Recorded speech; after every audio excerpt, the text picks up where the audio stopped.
नमस्कार, आप live series देख रहे हैं। आपके साथ मैं हूं वसीम खान। देखिए, 2024 लोकसभा चुनाव और 2025 बिहार विधानसभा चुनाव से पहले सियासत गर्म है। एक बड़ी बैठक होने वाली है इंडिया गठबंधन की, और सभी की निगाहें इस बैठक पर ही टिकी है। क्या कुछ फैसले लिए जाएंगे? लगातार मुख्यमंत्री नीतीश कुमार भी कहते रहे हैं बहुत विलंब हो रहा है, फैसले तो लेने होंगे, नहीं तो असर पड़ेगा। चुनावी रण भी बेहद ही नजदीक है। देखिए, इस वक्त हमारे साथ जुड़े हुए हैं कांग्रेस से राणा सुजीत सिंह जी हैं, सारिका पासवान जी हैं राजद से, पूनम सिंह जी हैं बीजेपी से, और अनुप्रिया जी हैं जेडीयू से। सबसे पहला सवाल तो पूनम जी आपसे ही लेंगे। बड़ी तैयारी हो रही, महागठबंधन और इंडिया जो गठबंधन अलायंस बना है, एक बड़ी बैठक बुलाई गई है, सभी नेता पहुंचेंगे। पीएम मोदी जी को सत्ता से बाहर करने की ये तैयारी जा रही है। जी देखिए, एनडीए गठबंधन के जो सूत्रधारक है माननीय नीतीश कुमार जी हैं। लेकिन हम आपको बताना चाहेंगे कि आप लोगों ने देखा होगा कि 3 बैठकें उनकी हो चुकी है और ये चौथी बैठक है, लेकिन नतीजा क्या निकला? Tie fish. नीतीश जी कहीं कुछ नहीं बनने वाले हैं। नीतीश जी को सिर्फ लॉलीपॉप धराया जा रहा है, नीतीश जी को संयोजक तक नहीं बनाया गया है। तो ये तो सोचने वाली बात है कि जितनी भी गठबंधन बनी हुई गठबंधन जो ठगबंधन है, गठबंधन की पार्टी में तो रहता है कि सबका साथ लेकर के सब लोग चलते हैं, लेकिन ये लोग एक दूसरे को ठगने का काम करते हैं। दोनों तीनों जो भी है, अभी हम बताना चाहेंगे कि आपके केजरीवाल जी है जो इनसे गठबंधन किए हैं, वो 10 दिन की छुट्टी पर है, और नीतीश जी की मानसिक सही नहीं है, और शरद जी की पार्टी टूट चुकी है। तो ये लोग पहले ये डिसाइड कर ले कि हमारी गठबंधन सही से चलेगी कि नहीं चलेगी। इसके बाद हम नीतीश जी को प्रधानमंत्री का जो सपना दिखा रहे हैं, क्या कांग्रेस नीतीश जी को प्रधानमंत्री बनाने के लिए तैयार है क्या? नहीं, आपने कहा कि मुख्यमंत्री नीतीश कुमार जी की तबीयत ठीक नहीं है। अनुप्रिया जी हैं जेडीयू से हमारे साथ। अनुप्रिया जी, सब कुछ ठीक ठाक है? नीतीश जी ठीक है? वसीम जी, नहीं है। वसीम जी, जिस जिस महागठबंधन की बात अगर पूनम जी कर रही हैं, उसका फॉर्मेशन ही माननीय मुख्यमंत्री जी के दूरगामी सोच का नतीजा है। और मैं कहूंगी कि वह जो सोच है उसको धरातल पे हम लोगों ने 2015 में ही उतार के एक बार देख लिया था, जिस समय में देश में एक चमकता हुआ चेहरा था और कहते 56 इंच के सीना वाली एक सरकार जो बन रही थी, जो प्रचंड बहुमत से 2014 में सरकार बनाती है, लेकिन 15 में बिहार आते आते वो धराशायी हो जाती है। वहां पे हमारे नेता माननीय मुख्यमंत्री जी और आरजेडी के सुप्रीमो लालू प्रसाद यादव जी के गठबंधन से ऐसी स्थिति बीजेपी की होती है, वो सत्ता से बहुत ही दूर नजर आती है और जनता के अंदर जो चमकता हुआ चेहरा का विकल्प था वो खत्म हो जाता है। जो कहा पूनम जी, मुझे लगता है कि थोड़ी वो वरिष्ठ है और उनको अपने भाषा को भी संयम रखना चाहिए। माननीय मुख्यमंत्री जी जिनके शासन काल में, और मैं कहती हूँ उन्हीं के साथ में रहने का ये नतीजा है कि वो सत्ता में रहते हैं। आज सत्ता से बाहर इसलिए है। कई बैठकें हुई हैं अनुप्रिया जी, कोई फैसले लिए नहीं गए हैं अब तक? कई नहीं, बैठकें वसीम हुई जी, हैं, कोई फैसले नहीं लिए वसीम गए। जी, वसीम जी, मैं कहूंगी कि गठबंधन की जो बैठकें थी, 3 बैठकें हुई, बहुत ही महत्वपूर्ण बैठक की, बहुत महत्वपूर्ण निर्णय भी लिए गए। थोड़ी देरी हुई है जिसमें कि 5 राज्यों के इलेक्शंस होने थे। कांग्रेस के प्रवक्ता यहाँ पे है, वो अपनी बातों को रखेंगे कि गलतियां वहां पे हुई हैं कि जो इंडिया गठबंधन का फॉर्मेशन हुआ था, जरूर हम लोकसभा के लिए थे, लेकिन अगर सेमीफाइनल भाजपा मान रही थी इन 5 राज्यों के इलेक्शन को, तो यहाँ पे इंडिया अलायंस के जो बड़े दल गलतियां किनसे हुई है अनुप्रिया जी? कांग्रेस निश्चित तौर पे इन 5 राज्यों के इलेक्शंस को इतना महत्वपूर्ण नहीं मान करके कि अगर लोकसभा के इलेक्शन को इक्विवेलेंट लेके चलती तो आज मुझे लगता है कि शायद उन 5 राज्यों के इलेक्शन के नतीजे भी कुछ और होते, और शायद बीजेपी जो इतनी अहम अहंकार में डूबी हुई है, वो अहंकार अभी इनका खत्म हो चुका होता है। लेकिन निश्चित तौर पे 2024 में इनका अहंकार इनके अहंकार को एकजुटता पर भी आप लोगों के सवाल उठ रहे हैं। राणा सुजीत जी हैं, 5 राज्यों के चुनावी नतीजे आए, परिणाम आए, अब कहा जा रहा है कि भाई कांग्रेस जो है वो एकला चलो में चली गई, साथ में लड़ती तो फायदा होता। राणा सुजीत सिंह जी, लग रहा है कि गलती हुई आप लोगों से, साथ में चुनाव लड़ना चाहिए था एकजुटता के साथ। देखिए वसीम जी, जो इंडिया गठबंधन है ये 2024 के लिए बनी थी, क्योंकि अभी जो अन्य घटक दल हैं जो हमारे साथ हैं इंडिया गठबंधन में, सबने अलग अलग चुनाव लड़ा। आपने देखा होगा आम आदमी पार्टी ने अलग चुनाव लड़ा, कांग्रेस ने अलग चुनाव लड़ा, और भी जो अलग पार्टियां हैं उन्होंने अलग अलग सब अपने अपने चुनाव लड़ रहे थे, क्योंकि अभी जो हमारा मेन फोकस ऑफ एजेंडा है वो 2024 है। और जैसा कि अनुप्रिया जी कह रही थी कि कांग्रेस को इस चुनाव में ध्यान देना चाहिए, तो मैं अनुप्रिया जी को बताना चाहूंगा कि जो 4 मेजर स्टेट्स में अभी इलेक्शन हुए, जिसमें मध्य प्रदेश, छत्तीसगढ़, राजस्थान और तेलंगाना, इनमें कुल 11 करोड़ लोगों ने मतदान किया, 11 करोड़ लोगों ने। और हमारी कांग्रेस पार्टी को 4 करोड़ 90 लाख लोगों ने वोट किया, और बीजेपी को 4 करोड़ 80 लाख लोगों ने वोट किया। तो हम इन 4 राज्यों में 10 लाख वोटों की संख्या से भी आगे हैं। तो हमने चुनाव बीजेपी ने आप लोगों को पछाड़ अच्छे से लड़ा। फिर भी बीजेपी ने आप लोगों को पछाड़ा, गलती किसकी मानते हैं? क्या साथ में आना चाहिए था या नहीं? जी, बीजेपी ने जैसे भी पछाड़ा, अभी आप देख रहे होंगे कि इस रिजल्ट के आने के बाद काफी सारे लोग सुप्रीम कोर्ट का रास्ता अख्तियार कर चुके हैं, क्योंकि ये जो रिजल्ट आया है, ये ना कि किसी मीडिया ने भी ये आकलन नहीं कर पाया था, सबके आकलन फेल हो गए थे। सारी मीडिया की आकलन फेल हो गई, सबकी आकलन फेल हो गई, सिर्फ बीजेपी के नेताओं के आकलन पास हो गए। और उन्होंने 2 दिन पहले रिजल्ट भी ट्वीट कर दिया। कहीं मध्य प्रदेश में आपने देखा होगा कि 2 दिन के पहले ही स्ट्रांग रूम खुल गया और बिना किसी के परमिशन से वैलिड वोट की गिनती शुरू कर दी गई। और जब पता चला तो कोई जिम्मेदारी लेने को तैयार नहीं है। तो आप समझ सकते हैं कि ये किस तरीके से रिजल्ट आया। और आपने देखा भी होगा कि कल सुप्रीम कोर्ट ने एक्सेप्ट भी कर लिया है, जो वकीलों ने वहां पे अर्जी लगाई है इस मशीन को लेकर के, और जो इलेक्शन में जगह जगह धांधलियां हुई है। आप जानते हैं ऐसे ऐसे एमएलए हैं आप मानते हैं जिनको एक कांग्रेस, वोट नहीं आया है, तो क्या कांग्रेस की कोई गलती नहीं रही, पीएम मोदी जी का खेल था? आप ये कहना चाहते हैं कि कांग्रेस से कोई गलती नहीं हुई है, गठबंधन के साथ ना रह करके एकला चलो की राजनीति इख्तियार करना वो गलती नहीं है, सही निर्णय था, पीएम मोदी ने खेल कर दिया? पूनम जी, आप लोग खेल कर रहे हैं, कांग्रेस का ये 5 राज्यों के चुनाव कांग्रेस पार्टी का पीएम मोदी जी के खेल का नतीजा। देखिए, हम पहले से ही कह रहे हैं कि कांग्रेस क्या राहुल जी नीतीश जी को प्रधानमंत्री बनाने के लिए स्वीकार कर रहे हैं? क्या उनको स्वीकार करके जो प्रधानमंत्री कैंडिडेट हैं? और सबसे हमारे भाई जो राणा जी बता रहे हैं कि चुनाव में क्या कांग्रेस की जब सरकार बनी कहते हैं कि हमारी सरकार बनी है, जब बीजेपी की 3 स्टेट में सरकार बनी है तो करे कि दोषी ये लोग को बैलेट पेपर इसको ईवीएम पे सवाल उठाते हैं।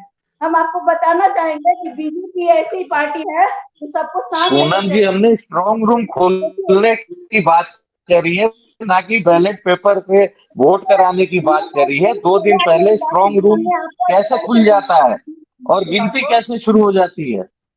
आप सुनिए मेरी बात को पहले। वो भी भाजपा शासित राज्य में। बिल्कुल विपरीत होंगे वसीम जी, क्योंकि जो 2024 का चुनाव है, जो हमारा इंडिया गठबंधन है, अगर आपने 2019 के पैटर्न को देखा होगा तो बीजेपी ने 37% वोटों के साथ सरकार बनाई थी और विपक्ष के पास 63% वोट थे। तो आप एक तरीके से देखें कि बिल्कुल दुगने का वोट फर्क उस समय था। आज जो इंडिया गठबंधन है, जो हमारी कांग्रेस पार्टी है, वो साउथ में कहीं भी बीजेपी आज की डेट में नहीं है, वो साउथ से बाहर है। पिछली बार नीतीश कुमार जी साथ में थे बीजेपी के, उसके बाद महाराष्ट्र पूरा उनके साथ था। आज आप देखें वो कि उनके साथ जो भी पार्टी आई सब बीजेपी को छोड़ के चली गई, क्योंकि जो मोदी जी की नीतियां हैं वो विपक्ष को मजबूत करने की नहीं है। जो भी उनके घटक दल में आते हैं वो पार्टी खत्म हो जाती है। आज अनुप्रिया जी, क्या लग रहा है ये जो बैठक होगी उसमें निर्णय लिए जाएंगे, मुख्यमंत्री नीतीश कुमार को आगे किया जाएगा? देखिए वसीम जी, कल जो बैठक होनी है उसमें तमाम राजनीतिक दल हैं, सभी सक्षम हैं। देखिए ये हमारे नेता कभी भी ना ही प्रधानमंत्री बनने के लिए बहुत उनकी चेष्टा है, ना ही उनके संयोजक बनने की बात है। देखिए उनका मत मात्र एक महत्वाकांक्षा है, जो वही है कि जो राष्ट्र के सही निर्माण में, आपने देखा होगा 3 से 4 दिन पहले किस तरह की घटना हो जाती है कि लोकतंत्र के सबसे बड़े मंदिर में एक तरह से मैं कहीं सुरक्षा में सेंध लग जाते हैं, कुछ लोग चले जाते हैं। ठीक, आप याद कीजिए 2019 के पहले किस तरह से पुलवामा की घटना होती है, और पुलवामा की घटना में जो चूक होती है उसके बारे में इनके ही बनाए गए जो राज्यपाल है सतपाल, नहीं सुनिए वसीम जी, सत्यपाल मलिक जी ने किस तरह, वसीम जी 2 मिनट सुन लीजिए मेरी बातों को, मेरी बातों को आप सुन लीजिए। आप विषय पे बात कीजिए, आप विषय पे बात कीजिए। मैं विषय पे आ रही हूँ, मैं विषय पे आ रही हूँ। कुमार की छवि अच्छी है, वसीम जी सुन लीजिए, वसीम जी सुन लीजिए। जैसा कोई नेता नहीं। इंडिया अलायंस के अंदर में जितने भी राजनीतिक दल है सभी अपने अपने जगह पे सक्षम है कि इस देश का नेतृत्व कर सकते हैं, लेकिन जो बैठक होगी इस बैठक में जितने भी हमारे दल के सभी के जो माननीय नेता बैठेंगे वो तय करेंगे। लेकिन आप जो बात कह रहे हैं कि तय करने में कि माननीय मुख्यमंत्री जी होंगे, माननीय मुख्यमंत्री जी ने दिशा दिया है, और जितने भी राजनीतिक दल जो बिखरे हुए थे, जब देश के पास में विकल्प नहीं था तो एक विकल्प ला के दिया है, मजबूत विकल्प, और देश भी मान रहा है कि ऐसे विकल्प की हमें जरूरत है, क्योंकि ये देश जो वर्तमान समय में ऐसे सत्ता में हाथ में है जो ना सुरक्षा दे सकती है, ना लोकतंत्र के सबसे बड़े मंदिर की सुरक्षा इनके हाथों में है, ये उसकी सुरक्षा नहीं दे सकती है, सेना इनके हाथों में है, ये वो सुरक्षित नहीं हो सकता है, आम जनता सुरक्षित नहीं हो सकती है, तो किसकी सुरक्षा ये देंगे? कैसी सरकार है? इनको बार बार बोलना पड़ता है कि साहब बोलिए, आप फेल्यूर हैं, आपकी जिम्मेदारी थी, आप संभाल सकते थे। आप महागठबंधन के अंदर की बात अगर कर रहे हैं, सारे राजनीतिक दल निश्चित तौर पे कल बैठ के तय करेंगे। कांग्रेस बड़ा दल है निश्चित, लेकिन कांग्रेस को यह भी पता है कि उनकी जो स्थिति है कई राज्यों में, देखिए अगर आप बीजेपी की बात करेंगे तो नॉर्थ में बहुत अच्छा कर रहा है, लेकिन साउथ में इनकी देखिए जमीन खसकी हुई है, कोई इनका जनाधार नहीं है। उसी तरह से कांग्रेस भी कई राज्यों में निश्चित तौर पे बहुत मजबूत है, लेकिन जिन राज्यों में इनकी स्थिति बहुत अच्छी नहीं है, जैसे अगर मैं कहूं कि जितना स्वतंत्र और जितना सुंदर तरीके से महागठबंधन बिहार में चल रहा है, इसी तरह से कांग्रेस भी जहां जहां उनको लगता है कि उनकी पैठिक कमजोर है, वहां के क्षेत्रीय दलों का सहारा लेते हुए, क्षेत्रीय दलों को आगे करते हुए, अगर देश बचाना है, संविधान बचाना है, थोड़ा कॉम्प्रोमाइज कांग्रेस को करना पड़ेगा। और इसमें महागठबंधन में बिल्कुल भी किसी तरह की दरारें नहीं है, सभी को पता है बड़ी लड़ाई है, चुनौती बड़ी है, सभी मिलजुल के करेंगे काम। पूनम जी क्या लगता है, कांग्रेस कंप्रोमाइज करेगी और फैसले बड़े लिए जाएंगे? आप लोगों की टेंशन बढ़ेगी कल की बैठक? जी कांग्रेस कभी नहीं स्वीकारेगी, और हम बताना चाहेंगे कि 3 बैठकें जो हुई थी उनकी पहली निष्कर्ष निकली थी सनातन को गाली देना। सनातन को गाली देते हुए इन्होंने हिंदू और मुस्लिम को बांटने का काम किया था। तो इनकी मानसिकता है पहला तो जाति पाति को बांटने का, और दूसरा है कि हिंदू मुस्लिम का कार्ड खेलने का। राजद की नीति यही है। आप हिंदू मुस्लिम की बात कर रही हैं। राणा सुजीत जी, इस बैठक में क्या आप लोग कंप्रोमाइज के मूड में हैं? कुछ फैसले लिए जाएंगे अहम, क्योंकि 24 का चुनाव भी नजदीक है लोकसभा का, अब तो चुनाव भी खत्म हो गए हैं, अब तो आप लोग बहुत स्थिर हो गए। बिल्कुल वसीम जी, बिल्कुल सब लोग मिलजुल करके फैसला लेंगे, और इसीलिए ये सेशन को कल रखा गया है दिल्ली में, और लगभग सारी पार्टियां दिल्ली आ चुकी हैं, और मैं समझता हूं कि कल काफी महत्वपूर्ण फैसले लिए जाएंगे। और मुझे लगता है कि कल महागठबंधन जो हमारी इंडिया गठबंधन है, ये बीजेपी को परेशान करने के लिए कल की मीटिंग काफी रहेगी, क्योंकि मैंने ऐसा देखा है कि जब से इंडिया अलायंस हुआ है, दिल करीब आएंगे या फिर केवल चेयर ही करीब में लगे रहेंगे? सभी के जितने इंडिया गठबंधन के दल के जो नेता पहुंचेंगे उनके चेयर ही करीब में लगेंगे, या दिल भी करीब आएगा?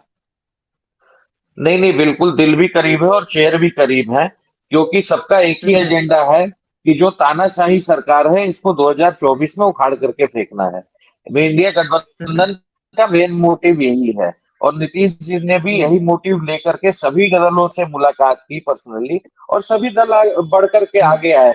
आपने देखा होगा कि जो इंडिया गठबंधन है उसमें सारे बड़ी बड़ी पार्टियां और सारी मजबूत पार्टियां हैं, जबकि बीजेपी ने उसे दिखाने के लिए उस समय भी जबरदस्ती का एक नया गठबंधन कर दिया था, जिसमें कुछ तो ऐसी पार्टियां हैं जिनके पास एक सांसद तक नहीं है, लेकिन वो सारे जाकर के वहां पे बीजेपी गठबंधन के अलायंस में खड़े होकर जनसंख्या बढ़ा रही थी।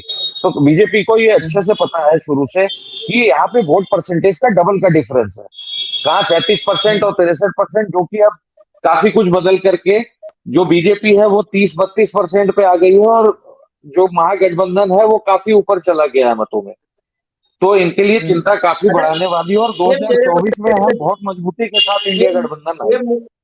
सीएम नीतीश कुमार के चेहरे को लेकर के भी चर्चाएं अब तेज हो गई हैं। अनुप्रिया जी, आपने कहा कि लोभ लालच नहीं है मुख्यमंत्री नीतीश कुमार को, पर आपके दल के कई नेता कहते नजर आए हैं। राजद के तमाम जो नेता हैं, यूं कहें कि राजद ही ये कहती आई है कि मुख्यमंत्री नीतीश कुमार अनुभवी हैं, अगर वो आगे जाते हैं तो बेशक अच्छा ही होगा।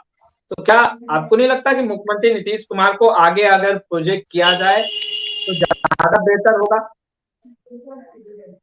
देखिए, बतौर प्रवक्ता मैं एक बात कहूंगी कि इंडिया अलायंस का जो फॉर्मेशन हुआ है उसमें जितने भी दल हैं, सभी दल के जो नेता हैं वो काबिल है कि इस देश का कमान संभाल सकते हैं। माननीय अनुप्रिया जी, दिली इच्छा बताइए। मैं बता रही हूं, अगर मैं पार्टी के प्रवक्ता के रूप में मुझसे पूछेंगे तो मैं यही कहूंगी, हमारे नेता का जो है निर्णय, ये सबसे बड़ा निर्णय है, उनके निर्णय के साथ में हम हैं। लेकिन बतौर एक मुझसे अगर आप कहेंगे कि पार्टी के कार्यकर्ता, हर कार्यकर्ता के मन में इच्छा होती है, इनके नेता जो होते हैं वो अगर बिहार की इतनी अच्छी, बिहार की दशा को इतना सुधारा है तो उनके हाथों में देश का कमान हो। लेकिन मैं फिर कहती हूँ कि चुनौती बड़ी है यहाँ पे। वो जो बीजेपी चाह रही है कि देश का कमान तो तभी हाथों में होगा जब आप बीजेपी को हरा पाएंगे। अब तक तो परिस्थितियां जो हैं वो आपके अनुकूल बिल्कुल नहीं दिख रही हैं। वसीम जी, एक सेकेंड 2015 में ही हमने वो कर दिया था। आप तो बहुत दूर की बात कर रहे हैं। 14 वाले रथ को तो 15 ही में यहाँ पे हमने धराशायी कर दिया था। तो हमारे दल, हमारे महागठबंधन के सारे नेता सक्षम हैं। अब 24 की बात कर रहे हैं कि बीजेपी के लिए सब चीज वेल एंड गुड हो रहा है, ये संभव नहीं हो सकता है। ठीक कहा सारिका जी ने, अजर अमर नहीं है, अमृत नहीं पी लिया है बीजेपी ने। निश्चित तौर पे जिस तरह से असुविधाएं, जिस तरह की असुरक्षा, जिस तरह की बेरोजगारी की दशा है देश में, देश की जनता ने तय कर लिया है कि भाजपा मुक्त भारत बनाना है, इंडिया अलायंस के साथ चलना है। पूनम जी कुछ कह रही है, आपकी बातें शायद पूनम जी को जो है वो नाराज कर गई। क्या कह रही है पूनम जी? बिहार की स्थिति क्या है? मुख्यमंत्री जी अभी बिहार को तो संभाल नहीं पाए हैं और क्या वाह पूनम जी, वाह, क्या बात है। एक ही महीना में बिहार की स्थिति खराब हो गई, एक ही साल में बिहार की स्थिति खराब हो गई। इसके पहले तो राम राज था, नहीं, इसके पहले राम राज था पूनम जी। भाजपा है तो राम राज है, भाजपा नहीं है तो जंगल राज है। देखिए सारिका जी, आपकी इच्छा क्या है? क्या कल मुख्यमंत्री नीतीश कुमार को एज ए कन्वीनर आगे करना चाहिए? क्या पीएम मोदी को नीतीश कुमार ही टक्कर दे सकते हैं? मुख्यमंत्री नीतीश कुमार को आगे करने की जब बात आएगी तो कांग्रेस सैक्रिफाइस करेगी, सहमति नीतीश कुमार के नाम पर जताएगी या नहीं? देखिए वसीम जी, यहाँ कोई सेक्रीफाइस की बात ही नहीं है। सारे घटक दल मिलकर के फैसला कर रहे हैं और इसमें सभी लोगों की पैनलमेंट बनाई हुई है। सभी सदस्य वहां पे मिलकर के मनोनीत कर करके किसी को भी सामने लाएंगे। तो यहाँ किसी एक पर्टिकुलर एक दल की बात नहीं है कि जो एक दल चाहेगा वही होगा। सब लोग मिलजुल कर फैसला लेगा। आपको नहीं लगता कि नीतीश कुमार अनुभवी हैं? लंबे समय तक गठबंधन का भी नेतृत्व उन्होंने बिहार में किया है और मुख्यमंत्री भी रह चुके हैं, अनुभव है। और ऐसे में अगर पीएम मोदी को हराना है तो नीतीश कुमार बिल्कुल वसीम जी अनुभवी है। और जी बिल्कुल अनुभवी है और अनुभवी है, इसीलिए उन्होंने जाकर के सबको एक साथ जोड़ा और एक मंच पर लेकर के आए। वो नीतीश जी हैं जो सबसे पहले इंडिया गठबंधन अलायंस करने के लिए खुद अपने पर्सनल लेवल पे सबसे जाकर के मीटिंगें की और सबको एक साथ लेकर के आए। और मैं समझता हूँ, जैसा सारिका जी ने भी कहा, कि अगर हमारे बिहार से कोई प्रधानमंत्री बने तो हमें जरूर खुशी होगी, बहुत खुशी होगी। और नीतीश कुमार जी में काबिलियत भी है, ऐसी बात नहीं है। और हमारा जो इंडिया गठबंधन है उसमें काबिलियतों का भंडार है। बीजेपी के तरह तानाशाही सरकार नहीं है कि सिर्फ वन मैन शो कार्यक्रम होता है वहाँ। यहाँ पे सबको मौका दिया जाता है, सब मिल करके फैसला लेते हैं। पूनम जी को भी शायद छुट्टी होगी, मुस्कुरा रही हैं बहुत। इमरजेंसी किसने लागू किया था? किनकी सरकार की? तानाशाही की बात करते हैं। प्रधानमंत्री जी ऐसे प्रधानमंत्री जैसे पहले प्रधानमंत्री है, जाति पाति को साथ लेकर किसी को जात पात में बांटने का काम नहीं करते। महिलाओं की जो सुरक्षा देने का गारंटी दिए आज जो मान सम्मान हमारे पूनम जी, भाजपा का इतिहास ही है जाति को आपस में लड़ा करके राज करना। ये तो भाजपा का शुरू से इतिहास है और आप प्रवक्ता होकर ये इतिहास नहीं जानते। भारत कभी सुरक्षित नहीं था, लेकिन आज नरेंद्र मोदी जी को पूरा विश्व ने स्वीकार किया है। ये बहुत बड़ी चुनौती है कि आपके पार्टी में इतने गठबंधन में कोई कि जनता उनको स्वीकार कर रही है, कोई भी ऐसे देखिए अभी हमारी अलायंस की मीटिंग हुई भी नहीं है और आप बीजेपी के बौखलाहट को अच्छी तरीके से देख सकते हैं कि किस तरीके से बीजेपी बौखलाई हुई है। अभी तो मीटिंग कल होनी है पूनम जी, अभी उसके बाद आगे की बातें करेंगे। नहीं जा रही है, समझे। अब कितना भी गठबंधन पर गठबंधन करते जाएंगे, क्योंकि पूरे देश की जनता ने समझ सकते हैं पूनम जी, आप लोगों की बौखलाहट समझ सकते हैं। आप भ्रम में मत रहिए। और यही बौखलाहट बता रही है कि 2024 में इंडिया गठबंधन आ रही है। अरे आप देखते रहिए कि 24 में किसकी बौखलाहट हो रही है। आप भ्रम में मत रहिए, धैर्य से रहिए, धैर्य से देखिए जनता किसको स्वीकार करती है।